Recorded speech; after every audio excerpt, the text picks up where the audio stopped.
Welcome to WhiskyCast, cask strength conversation featuring news and interviews from the world of whiskey. I'm Mark Gillespie. This is episode number 995 for March 12th, 2023. Coming up in a few minutes. One of my big challenges is convincing my former colleagues in the diplomatic service that this really is a job and it's just not a dream existence. Mark Kent left the British diplomatic service 14 months ago to become the chief executive officer of the Scotch Whisky Association. It's been a busy 14 months on the job, and I sat down with Mark this week to get a status report on the state of the Scotch whisky industry. Our conversation is coming up later on WhiskyCast In-Depth. I'll also have the What I'm Tasting This Week department, your voice, and on Behind the Label. There's not a lot of flavor component that you're getting at a 5% ad, but you are getting some really valuable enzymes. The news is next on this week's WhiskyCast. Hey friends, Gabriel Cardarella here again with Dewar's Scotch Whisky, and I have to say, Dewar's French Cask Smooth is a double-aged masterpiece, finished in apple brandy cask from Normandy to be unlike anything you've tried before. More in a bit. And now, a message from Robin Redbreast. Trying to fit the best of Ireland into one day, huh? Good luck. Takes us at least 12 years. Happy St. Patrick's Day from Redbreast, proud sponsor of WhiskyCast. Let's get started with the news. It's brought to you by the Dalmore. We'll start by updating a story from last fall when distillers on Islay learned they would no longer be able to source peated malt from Diageo's Port Ellen Maltings. That's left most of the island's distilleries scrambling to find new sources of peated malt, especially since a fire last year knocked one of Scotland's largest commercial maltings out of commission. James Wills of Kilchoman Distillery told me Thursday night at Whiskey and Barrel Night in New York City that his family is planning to build their own malting setup to handle 100% of their needs. The current floor maltings at Kilchoman is enough to supply about 20% of the distillery's needs, and the loss of Port Ellen's supply means Kilchoman is importing malt from Yorkshire. Wills also told me several of the island's distillers are discussing a joint venture to build a large-scale malting facility on the island. Meanwhile, Laphroaig has resorted to distilling unpeated malt to be used for blending purposes only, while it comes up with a new source of peated malt.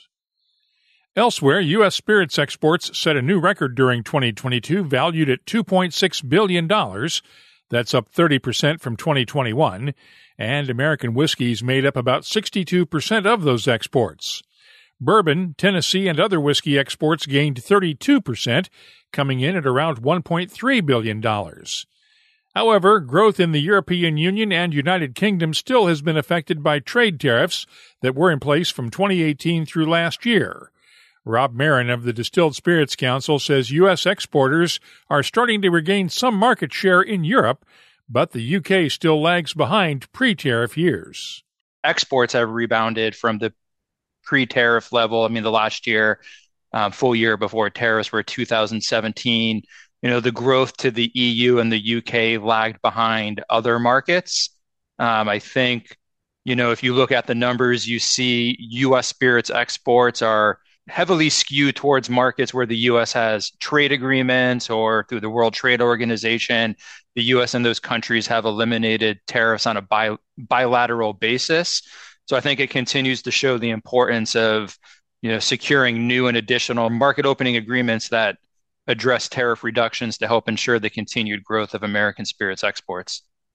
European and UK tariffs on American whiskeys could return at the end of this year if there's no permanent agreement on steel and aluminum trade.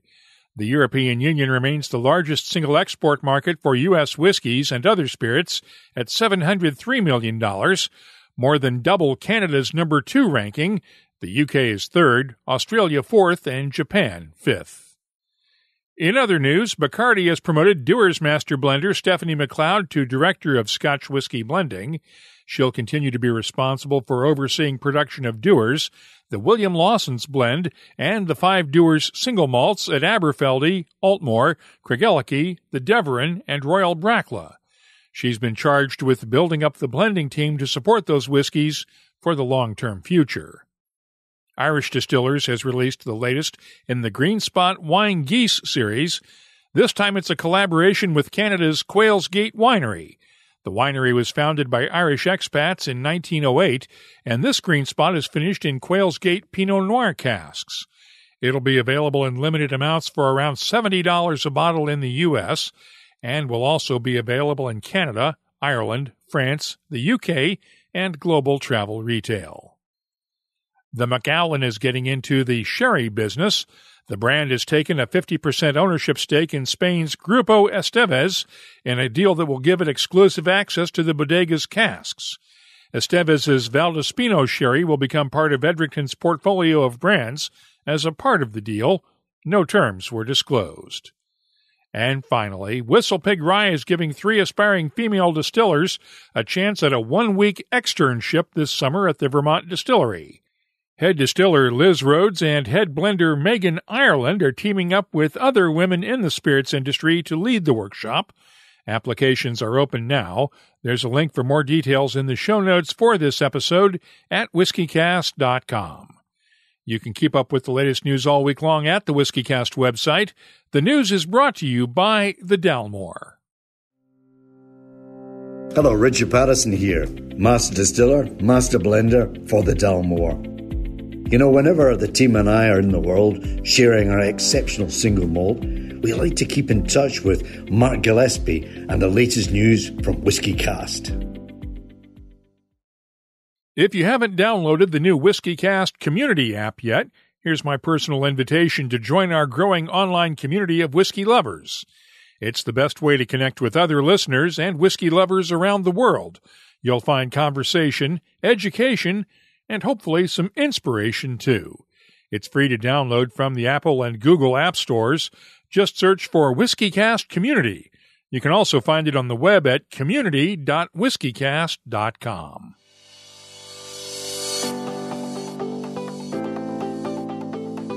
Time now for the WhiskyCast calendar of events. Drinkmonger in Edinburgh, Scotland has a tasting of Raasay distillery whiskies this Wednesday night.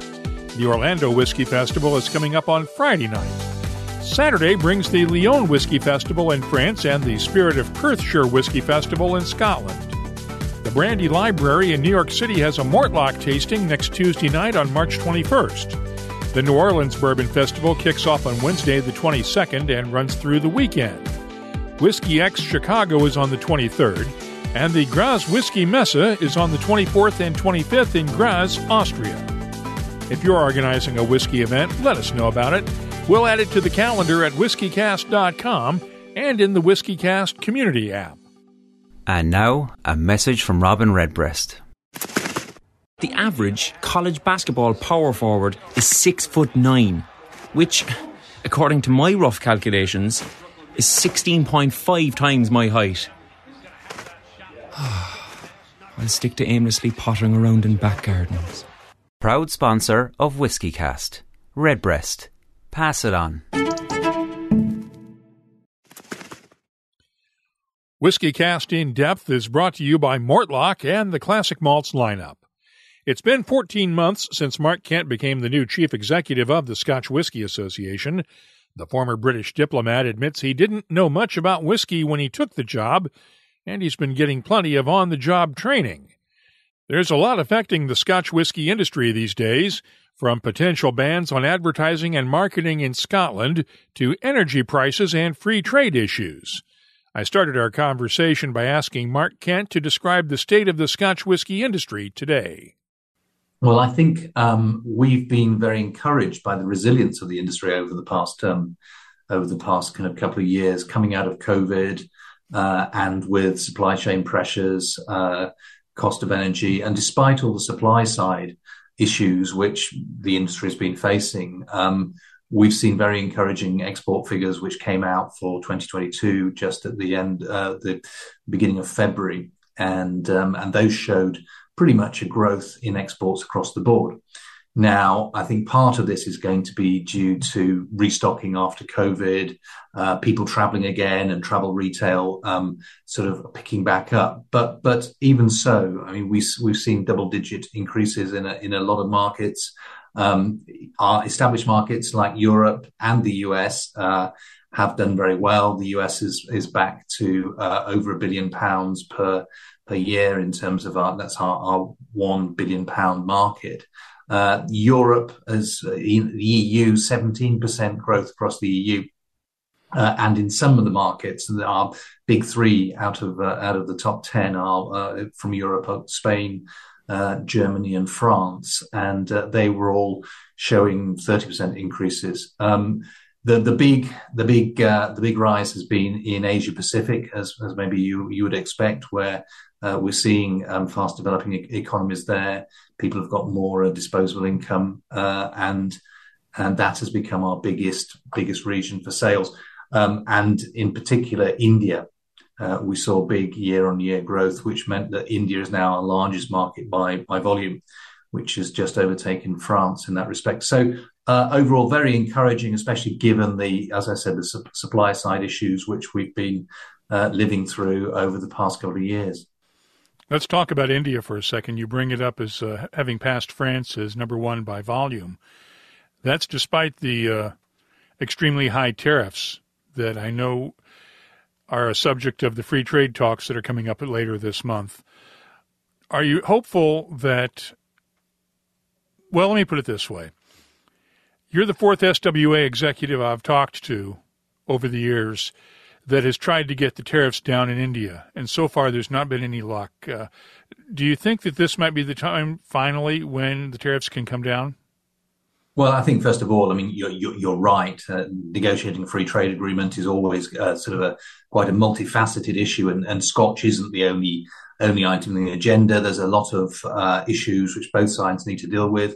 The overall negotiations are making progress, but our position throughout has been that what we want is a good deal, not a quick deal. And given that for the reasons I stated, that this negotiating process takes a long time. This could be a once in a generation opportunity. So we need to ensure that the end result is right. And we believe that actually it's possible to get an end result which is very positive for all sides. For Scotch whisky producers, for India, which would be getting more tax take, for Indian consumers, for Indian jobs and investment. With bulk from Scotch from going from the UK into Indian-made foreign liquor, that's more jobs there, and bulk Scotch being bottled as well. So the potential is there for a win-win for everybody,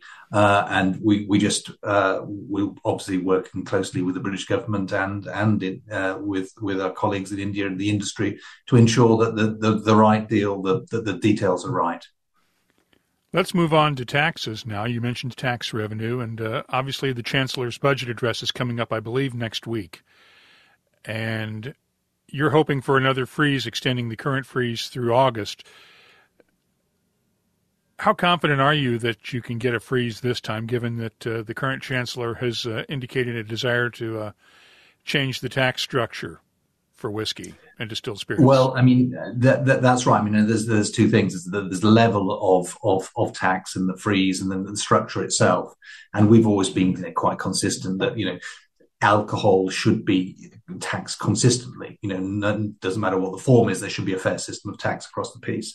And the other thing that we've been quite clear on as well is our studies show that it's about the end tax take that you get rather than the tax rate. And our studies have shown that you freeze tax, you end up getting more tax as a result. You get a higher volume of resources for the exchequer. So we're going to continue making those points. And we've seen that the Scotch whisky industry, I was just talking about the export figures.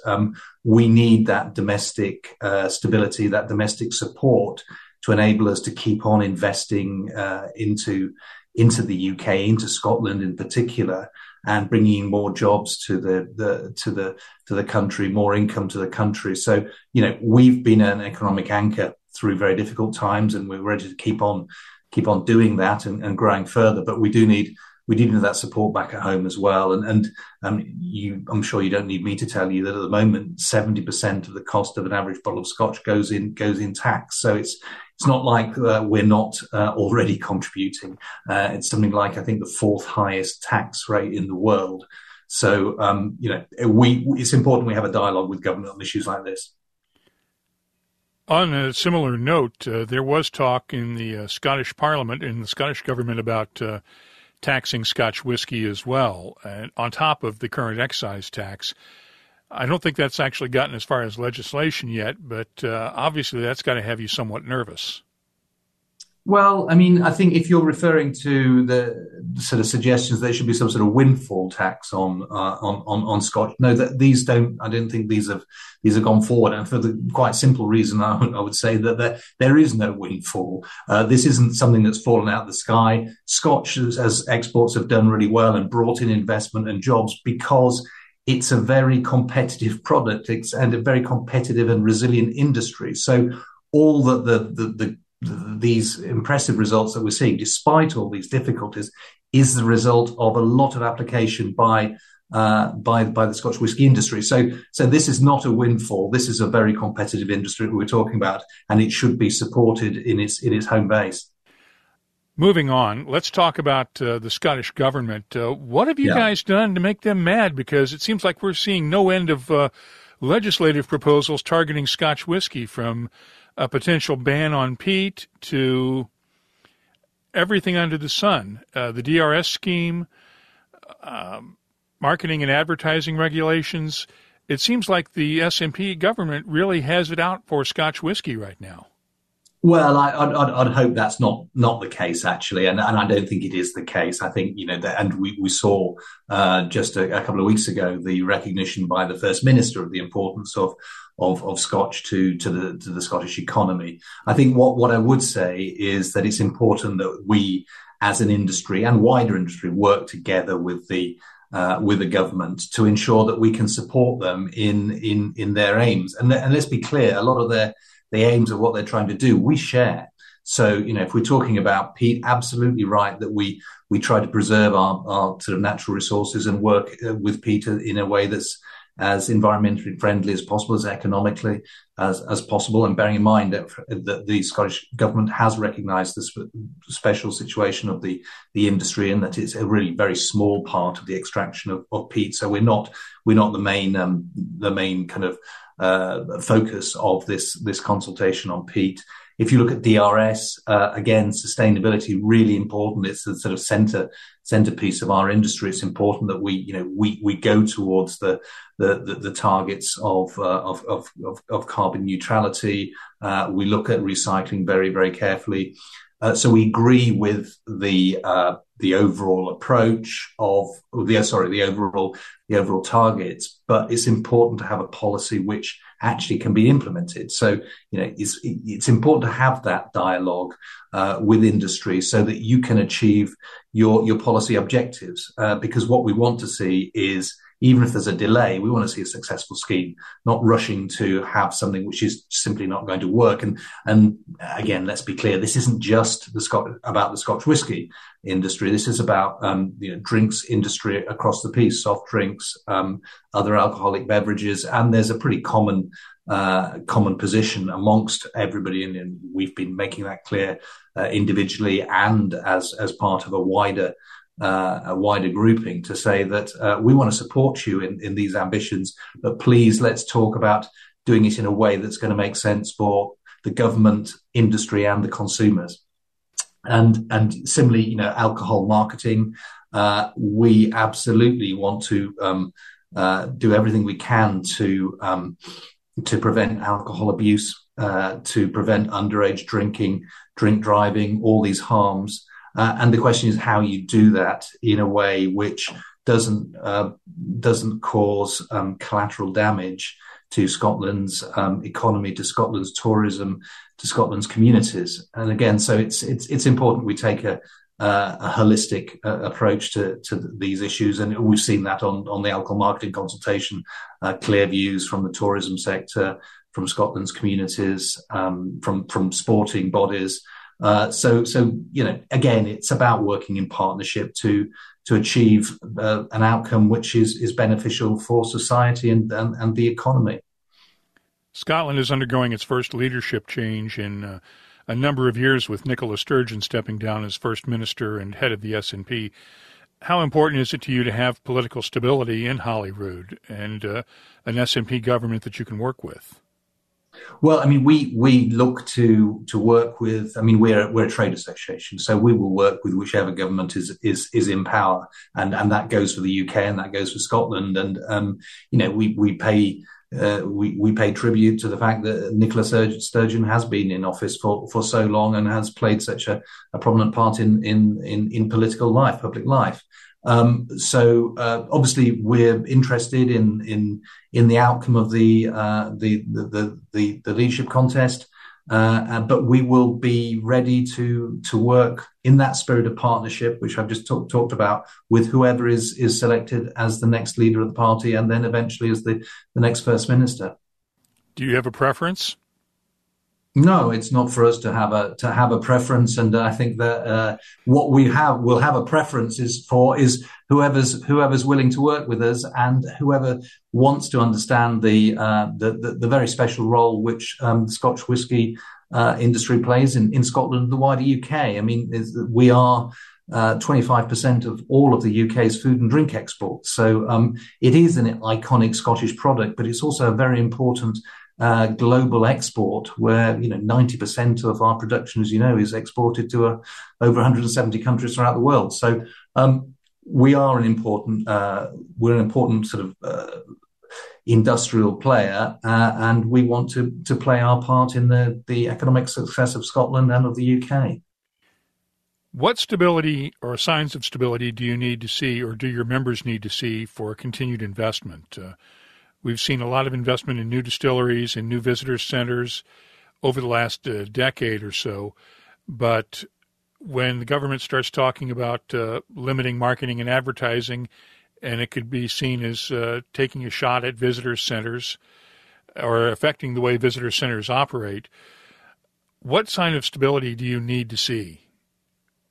Well, I think in any industry, in any country, that companies which are investing a lot of money like to know that the rules of the game are not going to change. They value security, they value certainty, and they value a sort of common sense partnership and dialogue approach. So in that respect, we are concerned by the initial document which came out for the alcohol marketing consultation, for example, which you touched on some of those issues about the difficulties that would provide for tourism, for visitor centres is one example. And it was encouraging that the First Minister did refer to that a couple of weeks ago, and saying this is not aimed at hitting Scotland's tourism sector. So you have to create if you want to have investment, you have to create the right environment and an acknowledgement of everything that, for example, the Scotch whisky industry does to contribute to Scottish society. And so again, let's have a dialogue about how we can best achieve these aims. Because you rightly say there's a lot of investment, a lot more potential investment coming in, important in particular for sustainability, as the industry is ready to work to help Scotland achieve its sustainability, its carbon emission targets. And what's also important in that respect is we're looking now not just at the emissions from distilleries, so-called Scope 1, but across the board from grain to glass. So working across that supply chain from the agricultural production, which requires fertilizer, which is energy intensive, transport, and then of course the glass producing, which is also energy intensive. So we need to work in partnership across the chain, across society, to ensure that together we can help the government reach its targets. And on that sustainability note, you also have to deal with water usage and declining water availability because of climate change. How does the industry get around that issue? Because without water, you can't make whiskey. That's right. I mean, whiskey is not a complicated product, in that you've got you've got water, you've got barley and grains, and you've got yeast. And even in somewhere like Scotland, where the assumption is generally held that it's a fairly rainy place, we take this very seriously. So just at our next Scotch Whisky Association council meeting in a few weeks' time, we'll be looking to agree our water stewardship program, and each, with over 140 distilleries, each one will have its own particular challenges. But I would say that across the industry, we're very, very conscious that we are stewards of the environment, and water is a very important part of it. So yeah, that's definitely in the mix. You're also dealing with higher energy prices, and the British government left distilleries out of the energy relief scheme for businesses. Is there any chance of getting back into that? I know that they're still publishing the final restrictions or requirements to be part of the program. Is there any hope that you can get distilleries into that? Well, I mean, we've raised this question, as you say, Mark. I've raised it, and my colleagues have raised it, because it's not immediately apparent why this scheme should apply to some alcohol producers and not others, especially when, as I was just mentioning, distilling is very energy intensive. So that's something we're ongoing in our discussion. So it's too early to say whether we can get it in, but all I say is that logically we should be covered by this, and it's an important part of our production costs. So we will continue to make the case for it. Let's go to another point now. You've been on the job a little more than a year now, I think about 14 months. How's it going? It's a great job. It's a great job, and I'm speaking to you from a sunny but rather cold Edinburgh. So I left the diplomatic service after 34 years. I'm sure you know more about the industry than me after I've just been here a year. So it's been quite a steep learning curve in getting to know the industry, to get out and visit. I think in my first 6 months, I visited over 60 industry sites, and just talking to our members, talking about the challenges they're facing, talking about their sort of aims and targets, and it's been a time that you mentioned political volatility. We've had international and domestic political volatility, and one of the things, and the economy as well. And it really has brought home to me how this is an industry which is extremely resilient and which plans for the long term. And the business model is really quite complex to do this. So I'm still learning. After 14 months, I'm still learning. But it's, as I said, it's an export-focused industry, 90% exported. So having somebody with international experience and government experience, I think, is seen as an advantage in this job, because my three predecessors were all former diplomats.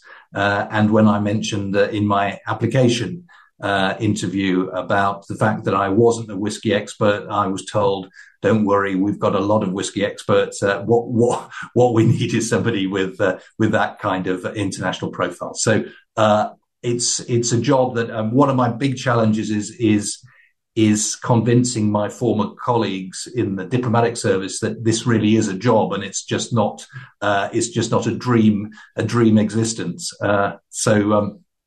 So yeah, lots to learn, but a fantastic team and a fantastic industry to work with. What have you learned about Scotch whisky that you didn't know before? Well, I mean, from the whole production process, from the one of the things that maybe I didn't quite appreciate before, because I've always been I've always liked whiskey. I wouldn't say I was a connoisseur, but I always liked the way that it brought people together. It's a kind of a means for people, even if you're kind of having an intense political discussion, you take a time out and have a scotch and and talk to each other. But one of the things that that really has brought home to me the last year is the variety in our industry, and variety in all senses. So the variety in the size of the producers, the variety across the geography of Scotland, the variety in the tastes, from the different maturation in whatever cask it may be, from bourbon to sherry to other finishes. And the storytelling within the industry really is something that I've been very impressed with. Each distillery has its own story, and people want to engage with that, whether that be tourists or people who simply want to enjoy a new release from their favorite distillery. It's very experiential, I would say. You mentioned sherry casks, and I have to go back to the political side for a second, because the folks that make sherry down in Spain are considering some new restrictions on what can be described as sherry casks, essentially trying to do a geographical indicator for sherry casks. How much impact could that have on the Scotch whisky industry, given that you use a lot of sherry casks? Yeah, we do. We use a lot of sherry casks and a lot of casks from other products as well. But the good thing is that this is a very collegiate industry within the Scotch whisky industry, but also with our other associations around the world, whether that be whisky or whether that be other alcoholic products like sherry. So we've had good discussions with our colleagues in sherry, and I think we have a common understanding that how to go forward in a way that benefits both sides. So generally, I found that that's the way things work. You sit down and say, okay, what are both our interests, and we find a way of doing that, and that's what we've done with and are doing with sherry. Last question: what's your goal for this year? Well, we have a 3-year strategy, and we have a delivery plan this year. But if you were asking me for a few things about what will be important for us this year, you've touched on a number of them. So externally, we're looking at India, which is the biggest market. We hope that we will be able to make progress on that free trade agreement that we talked about. Sustainability, it's really important for us that our product is sustainable. We've made some ambitious commitments, and we were right to make those in the lead up to COP26. But the rubber hits the road, and I think it is hitting the road with our member companies who are putting in place very, very impressive projects. But we have to show that we're keeping on going forward, however difficult that may be, to reach those targets, and spreading knowledge throughout the industry. Whether you're big or small, we're all working together to raise the tide of sustainability compliance within the industry, and that's going to be a long-term issue, but that's important for us. And then some of these issues that we've talked about ensuring that we have the right climate, that we have the right environment for the industry to prosper, and for responsible drinking to prosper.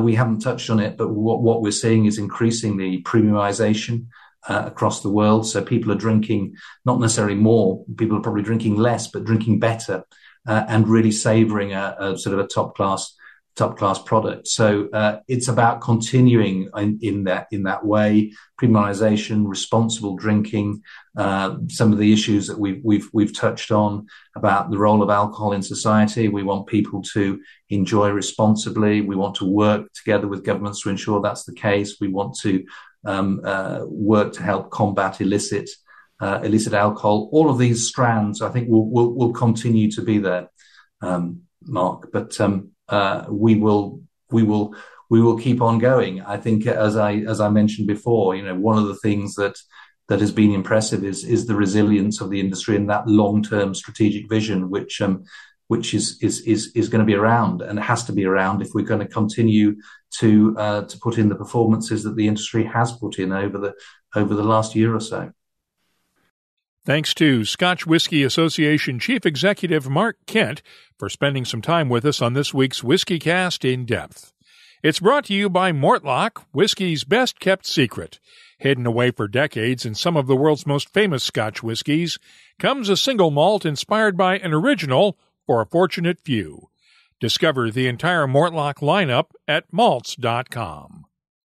The What I'm Tasting This Week department is brought to you by Sagamore Spirit. Let's start off with the two Kingsbarns single malts we heard about on the last episode. Ducat is matured in a combination of ex-bourbon barrels and STR ex-wine casks. It's bottled at 46% ABV. The nose is fruity and floral with a nice maltiness and touches of honey, vanilla, peaches, and pears. The taste is fruity with peaches, pears, barley sugar, and a touch of honey.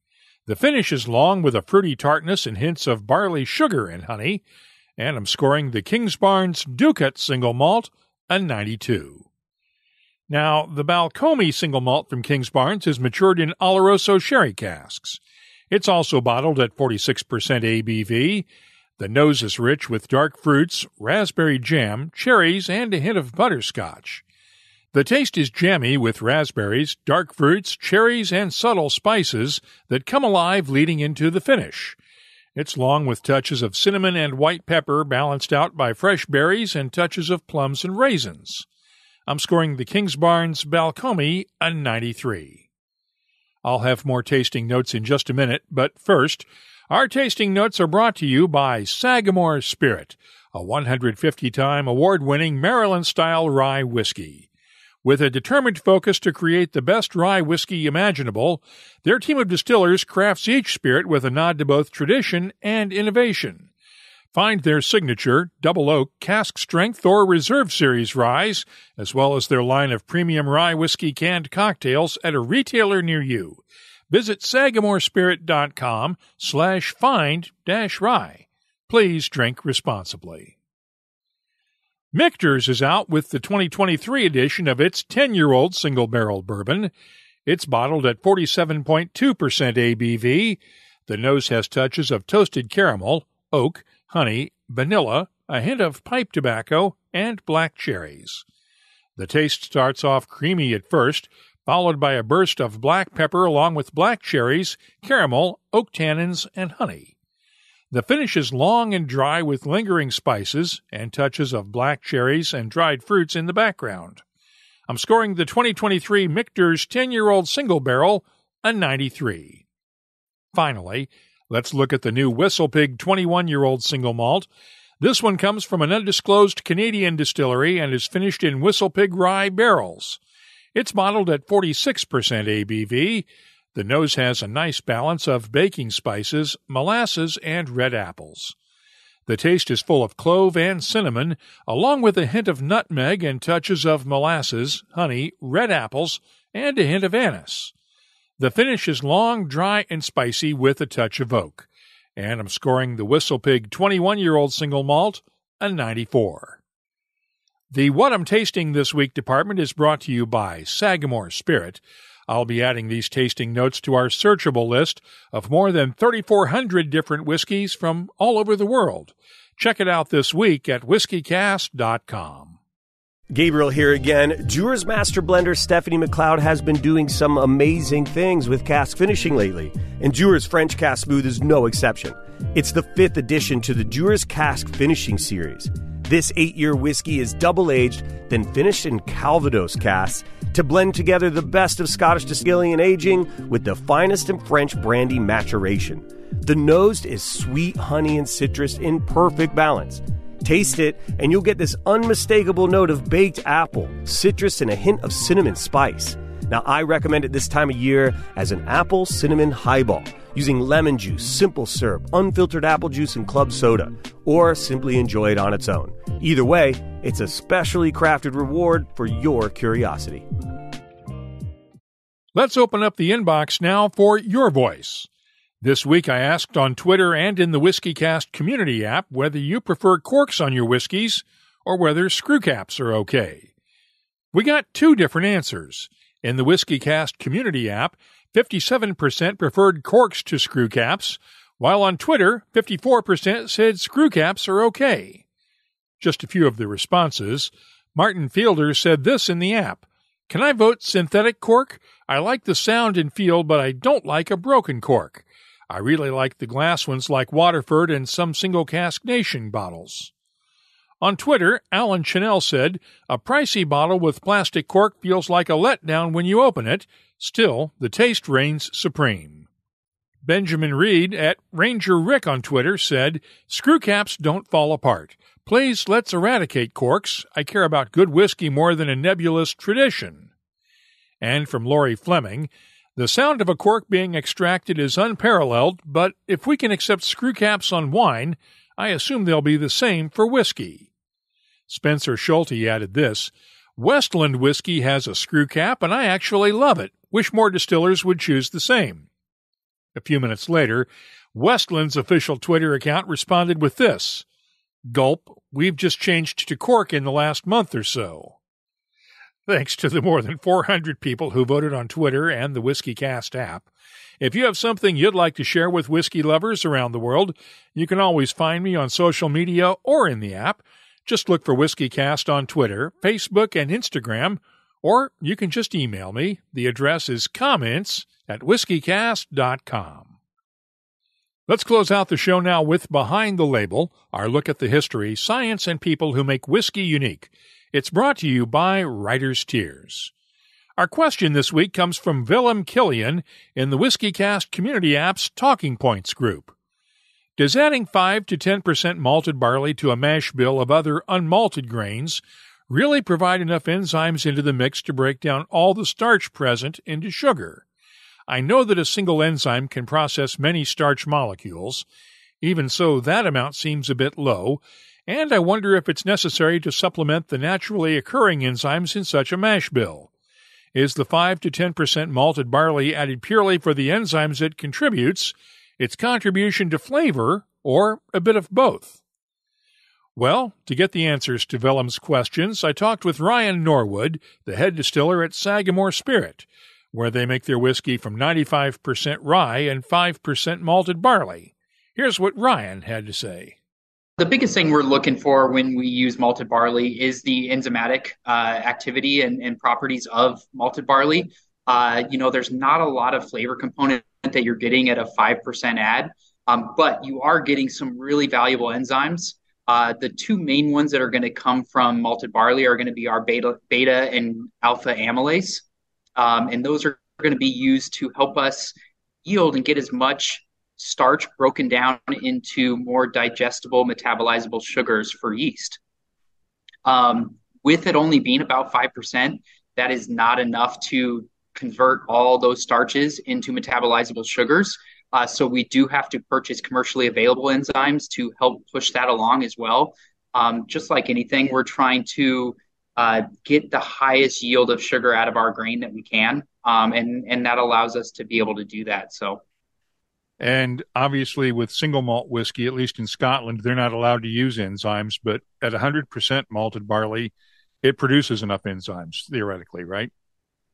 And a lot of times in breweries as well, there's not a lot of extra commercially available enzymes that are added when you're dealing with beer because they are so predominantly made of malted barley. So what are the enzymes? Are they essentially the same enzymes that the malted barley creates, or is it a different type of enzyme? In theory, they're pretty much the same. I kind of break our cooks into like a gelatinization process, a liquefaction, and then a saccharification.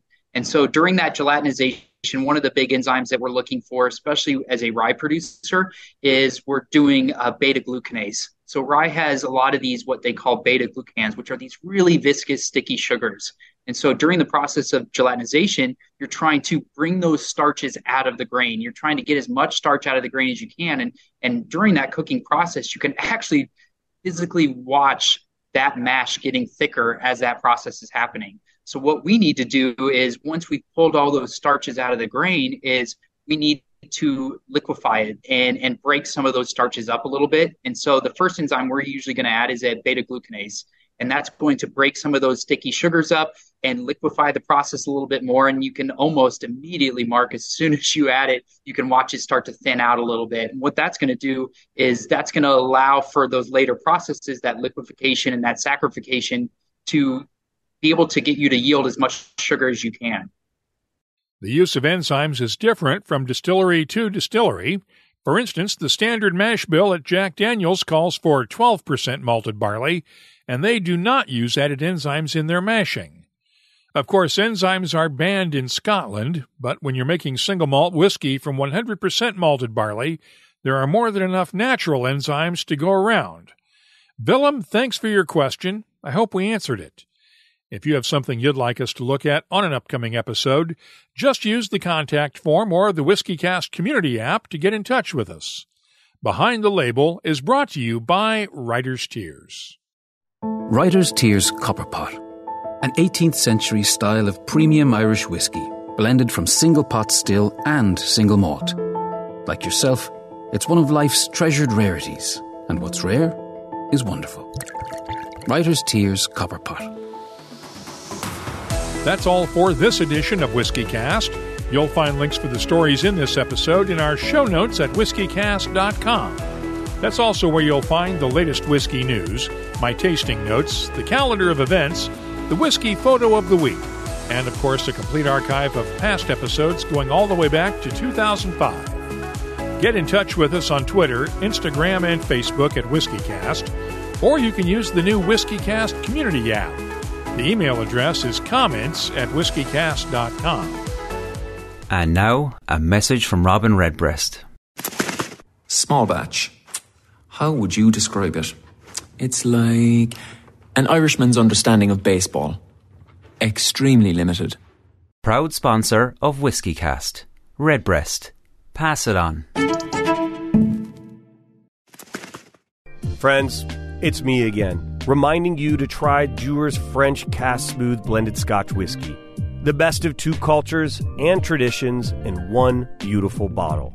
Please drink responsibly. WhiskyCast is a production of Cask Strength Media, copyright 2023, and comes to you from the charming, yet regrettably dry town of Haddonfield, New Jersey. I'm Mark Gillespie, reminding you that when you drink, please drink responsibly. Thanks for listening.